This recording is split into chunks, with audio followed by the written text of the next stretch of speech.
1990 saw McDonald's finally break into Soviet society, with its first store being placed in the famous Pushkin Square in Moscow.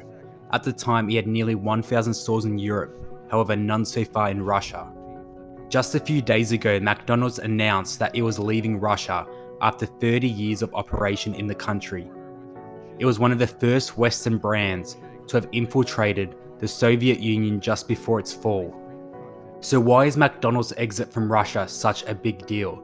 McDonald's opening in Russia for the first time in Pushkin Square symbolized much more than merely the ability for people to enjoy Big Macs.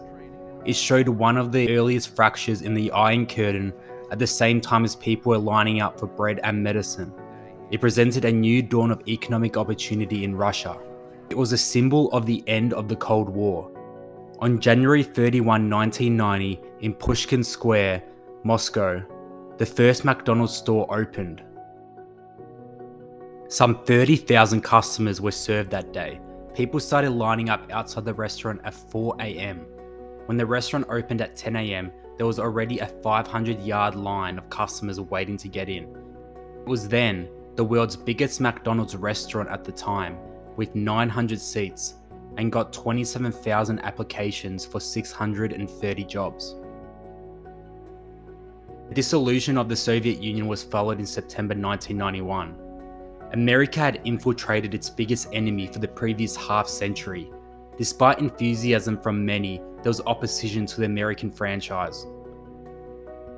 One of the biggest evidence of disdain to the new McDonald's in Russia was a failed coup attempt of the McDonald's, which intended to take over McDonald's and turn it into the Lenin People's 1st of May fast food Bellini stand.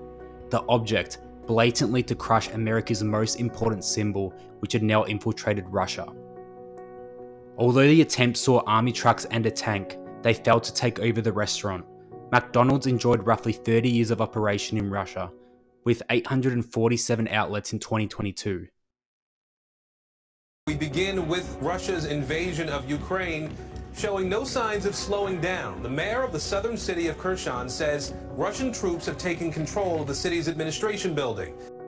Earlier this year, we saw many westernized global companies flee or restrict its operations in Russia, following Russia's invasion of Ukraine. McDonald's just recently stated that it is leaving its operations in Russia. McDonald's stated that it had taken action to the unpredictable operating environment in Russia and its response to the ongoing invasion. It's impossible to ignore the humanitarian crisis caused by the war in Ukraine, said McDonald's chief executive. He added, "It's impossible to imagine the golden arches representing the same hope and promise that led us to enter the Russian market 32 years ago.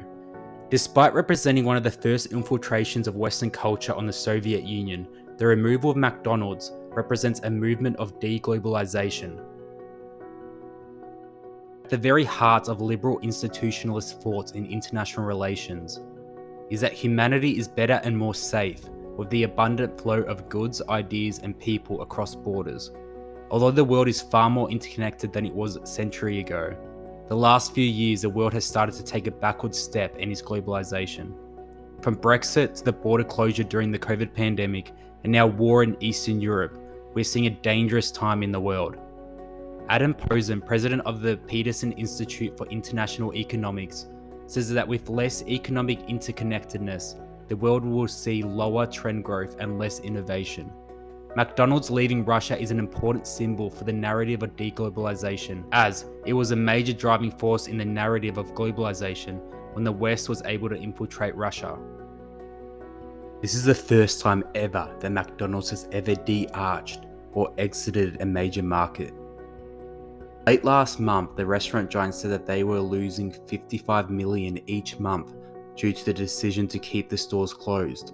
It also lost roughly $100 million worth in inventory. Symbol of a new era 30 years ago when McDonald's opened its first stores, to now its closure, signifying a reversal to the Soviet era isolation that millions endured. McDonald's has more than 39,000 global locations in more than 100 countries. Many citizens of Russia are disappointed at the prospect of not being able to eat any more Big Macs. In southern Russia and Siberia, where McDonald's may not be located for at least a few hundred miles, We saw citizens drive long distances to get one more experience before the doors closed. One man reportedly drove 2.5 hours to find a store. Очень жаль, что McDonald's закрывается. Да честно, даже не знаю, что сказать. Как-то 18 лет жил без Макдональдса в Сибири, и было все вполне себе неплохо. In other locations in Moscow and St. Petersburg, there was elevated demand after the news of his departure. Even during the last few months, Russians were selling Big Macs at inflated prices as high as $36 and paper bags for $300. In Russia, a Big Mac would usually cost 135 rubles or $1. Another seller recently posted a McDonald's Breakfast, including McMuffins, potato cakes and sauces for around $18. If McDonald's departure from Russia has placed increased pressure on other westernized brands to leave the country. In Russia, 41% of the top 10 restaurant brands are Western. All closed, that would be 3% of Russian restaurants. It was getting more and more costly for McDonald's to operate in Russia, as it continued and will continue to pay 62,000 employees until the outlets are sold to local buyers. McDonald's entry into the Soviet Union was so groundbreaking that it even brought about a new political theory, the Golden Arches theory. The primary premise of the theory said that two nation states that have a McDonald's will not go to war because the presence of a McDonald's highlights a country's level of interdependence and an alignment with US law. Of course, this theory was discounted after Russia's annexation of Crimea in 2014.